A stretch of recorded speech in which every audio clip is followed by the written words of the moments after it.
Assalamualaikum warahmatullahi wabarakatuh.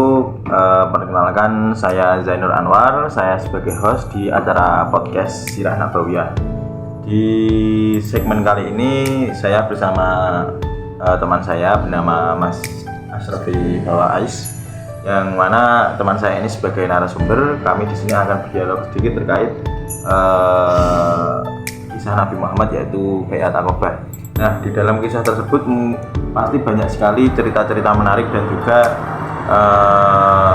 hikmah yang dapat diambil ya Mas ya. Nah, sebelum ke situ mungkin Mas Asrofi Fawais bisa menjelaskan sedikit terkait latar belakang dari peristiwa Baiat Aqabah. Oke, santai saja ya Mas ya. Ya. Sebelum itu terima kasih atas waktunya. Ya. Yang melatar belakangi terjadinya Baiat Aqabah. Pada zaman Kanjeng Nabi mulai berdakwah di Mekah itu banyak mendapatkan tekanan dari orang kafir Quraisy sehingga terganggu fokusnya Kanjeng Nabi itu terganggu dalam berdakwah. Terus ada musim ke-11 kenabian, tempat 6 orang menuju ke Mekah untuk melaksanakan haji dan bertemu dengan Nabi Muhammad, tidak sengaja bertemu. Mereka 6 orang tersebut dari kota Yasrib itu membicarakan tentang keimanan mereka, tentang agama-agama Islam. Terus terjadilah antar dialog Nabi Muhammad dengan 6 orang tersebut, sehingga mereka 6 orang tersebut membuat perjanjian, yang mana perjanjian tersebut dinamakan Baiat Aqabah. Jadi cukup itu latar belakangnya. Jadi Baiat Aqabah itu sebelumnya terjadi kedatangan orang Yasrib ya? Iya. Pada tahun berapa tadi Mas? 11 Nabian. Oh itu. Nah, kan itu latar belakangnya lah. Cerita atau kisah apa ya? Apa atau peristiwa yang berada di kisah Baiat Aqabah itu kisah menariknya apa saja? Atau mungkin Mas Fawaz bisa menceritakan secara keseluruhan atau secara singkatnya saja dari Baiat Aqabah. Baiat Aqabah tidak hanya terjadi satu kali, itu dilakukan dalam 2 kali. Yang pertama Baiat Aqabah yang pertama, terus selanjutnya Baiat Aqabah yang kedua. Terus yang pertama itu Baiat Aqabah yang pertama itu pada tahun ke-12 kenabian, tepatnya musim orang-orang Yasrib, penduduk Madinah Al-Munawwarah itu datang menemui Kanjeng Nabi untuk berbaiat, yang mana isi baiat tersebut tidak menyekutukan Allah, menyekutukan Allah, menaati semua perintah Allah, Rasulnya itu tidak mencuri, tidak berzina, tidak membuat kebohongan atau fitnah. Terus isi dari baiat tersebut itu merupakan bentuk sikap moral atau keimanan.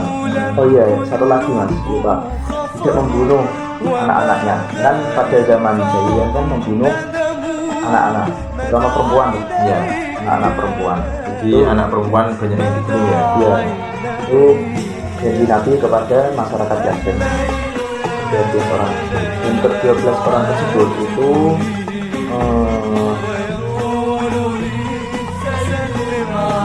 kayak terdapat beberapa suku, yang mana suku Khazraj dan Aus. Uniknya suku Khazraj dan Aus belum gimana ya, kayak Nabi menengahi gitu loh. Itu terdapat kekayaan selama 40 tahun, bahkan 100 tahun gitu. Oh, jadi suku Aus dan Khazraj itu sebelumnya mereka itu saling bermusuhan, seteru, nggak akur lah. Iya. Nah, terus mereka setelah menerima ajaran Islam secara sedikit ya, mereka meminta Nabi Muhammad untuk menjadi penengah seperti itu. Isi dari perjanjian Aqabah tersebut kesimpulannya itu bentuk moralitas, kemanusiaan serta keimanan yang didapatkan oleh Nabi. Terus Bayat Aqabah yang kedua. Ini sebelum itu Nabi Muhammad mengutus sahabat bin Umar itu untuk berdakwah ke Yasrib untuk menyampaikan dakwahnya. Terus pada tahun ke-13 kenabian, masyarakat Yasrib itu meningkat secara signifikan, meningkat drastis berkat di dakwah Mus'ab bin Umar. Setelah itu ada musim haji. Pada dia tadi tahun ke-13 kenabian, orang-orangnya Yasrib berbondong-bondong ke Mekah untuk menemui Nabi, yang mana ingin melakukan lagi berbayat kepada Nabi, terus melakukan perjanjian. Terus setelah itu pada malam harinya masyarakat Yasrib itu diantaranya jumlah 75 orang, diantaranya 73 laki-laki dan 2 orang perempuan, itu membangunkan satu sama lain. Takutnya masyarakat kafir di Madinah itu takut bangun, sehingga mengganggu perencanaan bayat tersebut. Nah, setelah semua sudah terkumpul, 75 orang tadi berangkat ke bukit yang dinamakan Bukit Aqabah. Itu terdapat di Mina, 5 km dari kota Mekah, tapi masih di sekitar kota Mekah itu. Terus setelah itu, tak lama kemudian Nabi menuju ke tadi yang dijanjikan Bukit Aqabah tadi. Itu tidak hanya sendirian, melainkan bersama pamannya yang masih kafir, Abdullah bin Abbas barangkali Abdullah bin Abbas. Karena kenapa kok Abdullah bin Abbas ikut menemani Nabi? Karena Abdullah bin Abbas itu sangat sayang kepada ponakannya Nabi Muhammad tersebut. Sebelum melakukan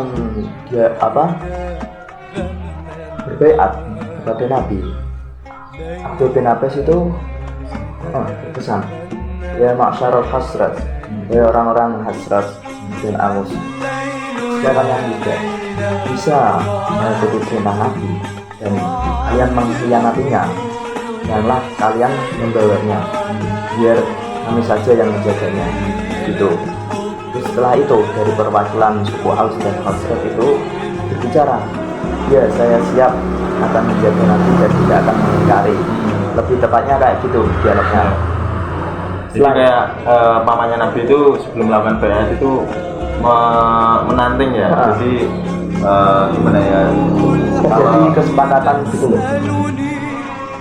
Terus setelah itu Nabi membaiat untuk 75 orang tersebut dengan visi menaati dan menjalankan perintah Nabi, terus menjaga Nabi.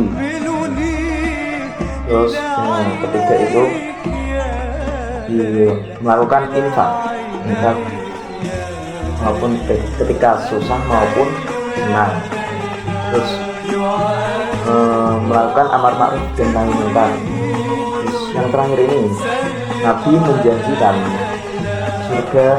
jelasan surga kepada masyarakat tersebut, 75 orang tersebut. Jadilah bayat, dan isi dari bayat tersebut itu lebih ke menjaga fisik Nabi dan perpolitikan gitu loh. Terus makanya kenapa dijuluki bayat al-harb, perjanjian peperangan gitu. Jadi semacam ada unsur politik ya. Kalau enggak itu Nabi Muhammad itu di bayat Aqabah yang kedua itu semacam mencari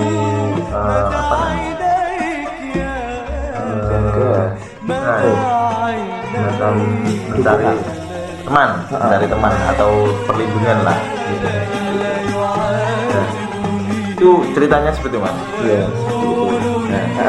satu lagi mas, lupa ya Allah. Itu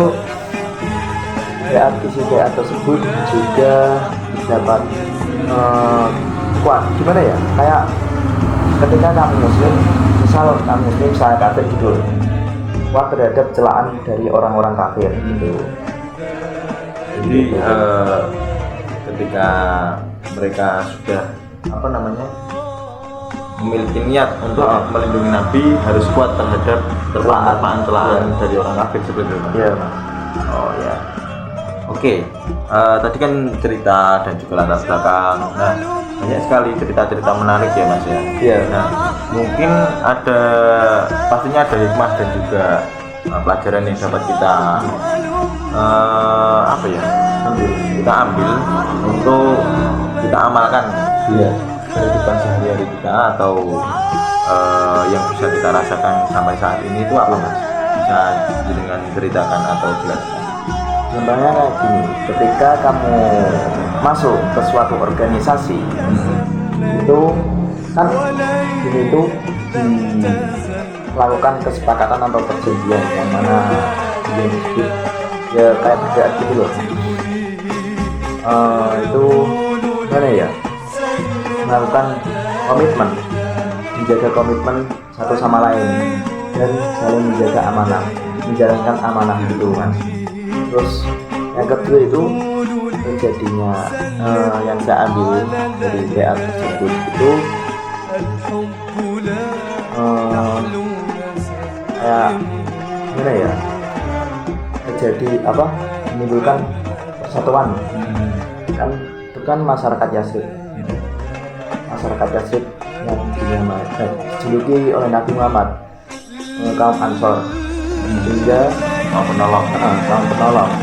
Jadi kaum Muhajirin yang di Mekah itu, kaum Muhajirin hijrah ya Mas? Iya, orang yang berhijrah itu menyatukan, Nabi Muhammad menyatukan kaum Muhajirin dan kaum Ansor menjadi saudara gitu Mas. Oh ya.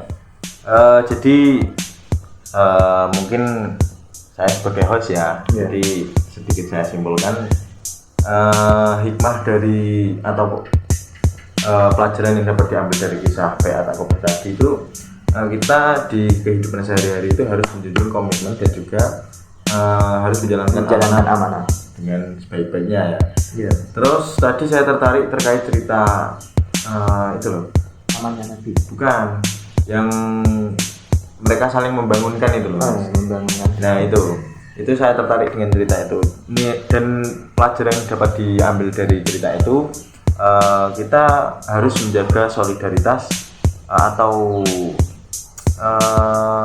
ikatan sesama muslim, atau ketika kita sudah memiliki niat akan berbuat baik, kita harus berusaha menggapai dengan sekeras mungkin sampai titik darah penghabisan. Iya Mas.